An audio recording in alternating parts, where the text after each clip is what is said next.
nonprofits like Out of the Garden run their like day-to-day processes. So by conducting my interview, which is my primary research, and my secondary research, I've gained some insight into how nonprofit organizations like Out of the Garden run their processes, which has helped me learn a lot about Out of the Garden. So I'll be talking about like the processes and challenges when it comes to food handling, food donations, and food delivery. So first, I'm going to be talking about food handling. And as you know from the information given to us at the beginning of the semester, Out of the Garden uses a sticker dating system, and they often fall off, as well as they don't really have any like organization to their walk-in refrigerator. They kind of just shove everything in there, which like stops first in, first out from like happening. And so for my interview, I interviewed Kevin Crespo, who's a kitchen director at a Chick-fil-A, and I know they handle produce. As you know, they sell like fruit cups and stuff like that. And I asked them how they're able to manage a first in, first out system. So he told me about a combine system they use, which basically they have trays that have stickers on them, which are like those right there. And they use an app to create those, which know how long that specific item lasts. And so it shows the date it was made, as well as the date it expires. And so they like have 2 trays of fruit cups, and then one made first gets sold first, and then once that runs out, they bring it to the back and bring the new one up.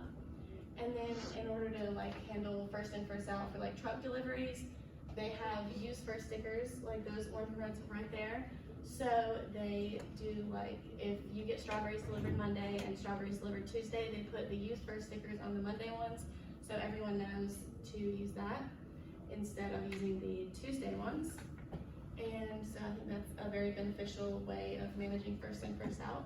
Next, I'm going to be talking about food donations, and a survey done on food pantries and nonprofit organizations by Christopher Adams and Mary Tabachi reported that 87% of survey respondents reported seeing smaller and smaller donations from year to year due to restaurants not wanting to be liable for any issues, and also restaurants reducing some of their food waste to improve the cost of them spending money. And I think that if Out of the Garden's not already experiencing this, they probably will be soon.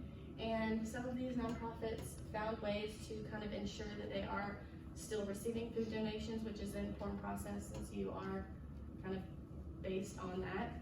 So 2 ways they do this is they offer information to questions frequently asked, like what can you donate, how can you schedule pickups of donations, how do you package donations, and they also form alliances with these restaurants to ensure that instead of like food being thrown away at the end of the night, food gets donated to them instead.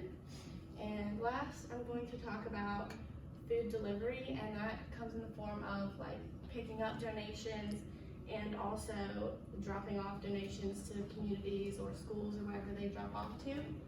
And so this can be tricky, and it was tricky for a lot of the organizations that I researched because some places often don't have like the resources or a lot of trucks to pick up donations as well as delivering donations. And they also don't have enough money or resources to have refrigerated trucks, which are important for foods that can spoil easily, like produce or meats or anything like that. And so that's a big challenge for a lot of these nonprofit organizations as well. So today I talked to you about the processes and challenges that nonprofit organizations like Out of the Garden deal with every day, from how to improve food handling to processes to ensure that you're receiving donations, as well as ways to deal with the delivery process. Any questions? Yes. So what kind of app? You said that you guys use an app or they use an app for create the stickers, right? Yeah, so they actually, he told me that one of their like head directors created the app for them to specifically like base it off of the products they use and sell, and so it kind of is like specific to them. It's called ProViz.